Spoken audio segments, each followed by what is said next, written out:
The STG-44 was by far the most used and most favored weapon in the public beta. Since the game has come out though, and some changes have been made of course since the public beta, that is far from the truth. I don't see that many people actually running the STG over something like the M1907 SF or even the Sturmgewehr 1.5, and that's partially down to some of the nerfs that the weapon has gotten, but it's also down, in my opinion, to a lack of understanding on how to get the most out of this weapon when using on the battlefield, which is of course amongst the topics that we're going to be looking at in today's weapon review. We're talking not only about the stats of the STG-44, how it performs on the battlefield, what specializations you should be choosing, but also how to play this weapon to its strength when using it on the battlefield. As per usual with weapon reviews, we're starting off with the stats of course, and regrettably we don't have the full picture just yet, because the raw data leaks don't include all of the stats. I'll use such example for vertical recoil for a lot of the automatic weapons are missing currently, but also there's a lack of understanding in terms of game mechanics as to how all of these things are actually working with Battlefield 5. Let me put it to you this way, Battlefield 5 weapon mechanics are actually more complicated than they were in Battlefield 1 in many ways and many shapes and forms. But the basic rundown for this weapon is a good damage model, a standard assault rifle damage model with a maximum damage of 25.1, which goes down to 25. Between 0 and 10 meters, essentially you've got a 4-shot kill.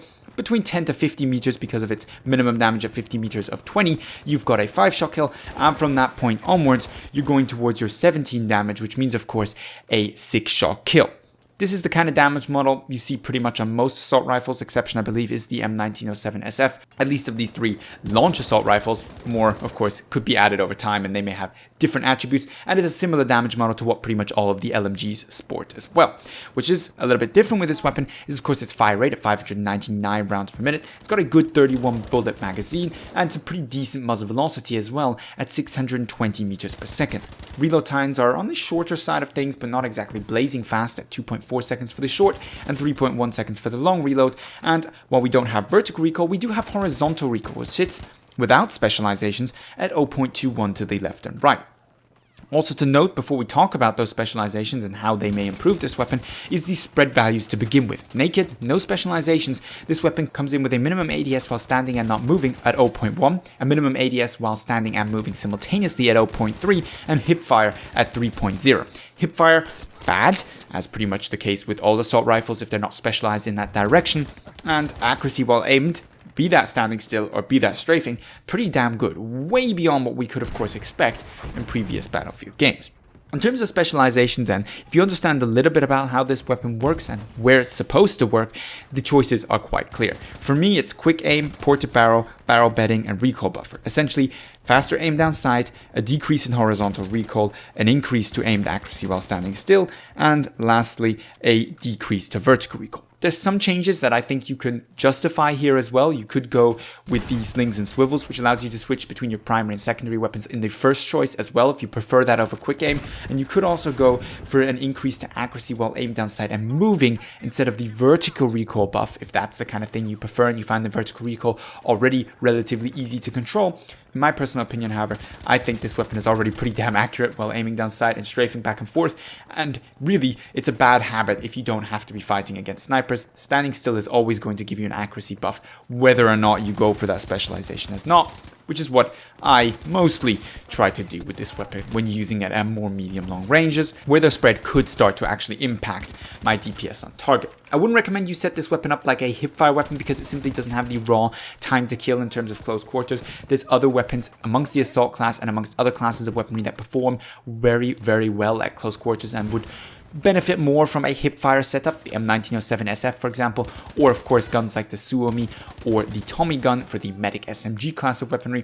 This weapon is more of a flexible weapon. This weapon is a weapon that performs okay, maybe even well in close encounter combat. It'll definitely win you any firefight where you start the engagement first or where you get the jump on your enemy. It may not win you a one-on-one where you're the one being engaged or you find yourself engaging simultaneously with your enemy opponent. But it performs decent in close quarters, it wrecks at medium range, and it's capable at medium towards long range engagements as well. You may have to hold off the trigger here, bursting, maybe even single shot firing in the more medium long range situations to guarantee that the recoil doesn't get in the way of your perfectly aimed shots. But other than that, really the only thing that stops this weapon from tearing up at those ranges is your personal accuracy. Which is where we really get into why the STG is unfamiliar in the way it's set up maybe to many of the Battlefield players so far. Battlefield 1 was a game which had weapons balanced according to their ideal engagement distances, and supposedly outside of those, they wouldn't be very good. The assault SMGs from that game are a primary example of that. If you weren't in the close quarter situations which they were designed to perform, and some of them in the medium ranges where they were designed to perform, you would be having a bad time.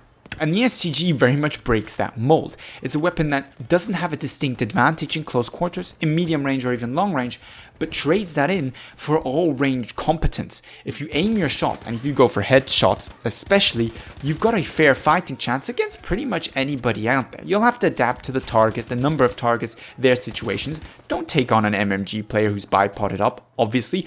Don't take on a sniper player while standing still at 150 meters with your STG, that's a given, but pretty much everything else, you've got a fair fighting chance. Now, using this flexibility doesn't come however at the expense of having to compensate for your not better than your enemy DPS if you consistently want to win firefights.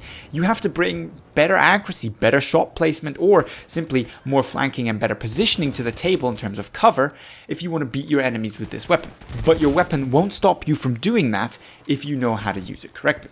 And that's really where the STG differentiates itself from a lot of the other weapons available in Battlefield 5 and weapons in general in past Battlefield titles, specifically Battlefield 1. It's a weapon that's strength is its versatility and not its actual DPS at any given engagement distance, which is why I find it so enjoyable to use. It's very much a weapon where every time you pick it up and every time you use it, you feel like you could be doing better if you were a more accurate player, or if you chose to flank in this situation instead of engage somebody head on, or if you made some other gameplay decision that would have put you in a more advantageous situation.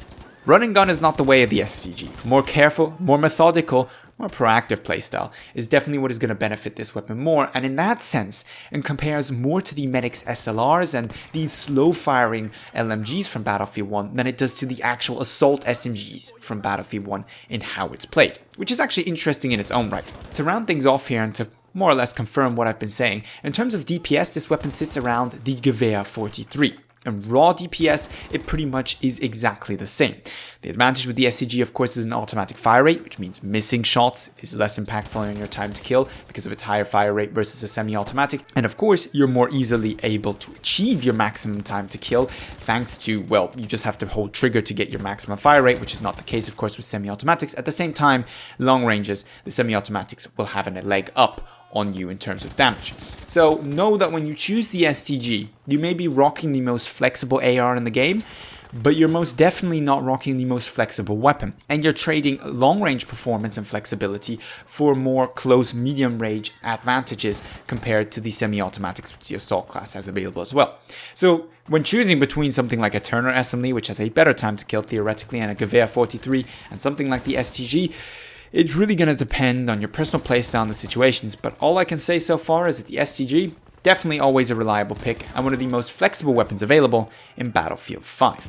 That being said though, let me know down below in the comments what you think of the STG-44 so far, what your experiences have been with it and some of the competing weapons available to it. If there's any additional tips and tricks that you think need to be mentioned when using the STG, feel free to leave that down below in the comments, as well as of course your usual video suggestions and opinions. If you found the video helpful, don't forget to give it a thumbs up. But with all that being said, I'd like to thank you very much for watching, and hope to see you in the next Battlefield 5 video.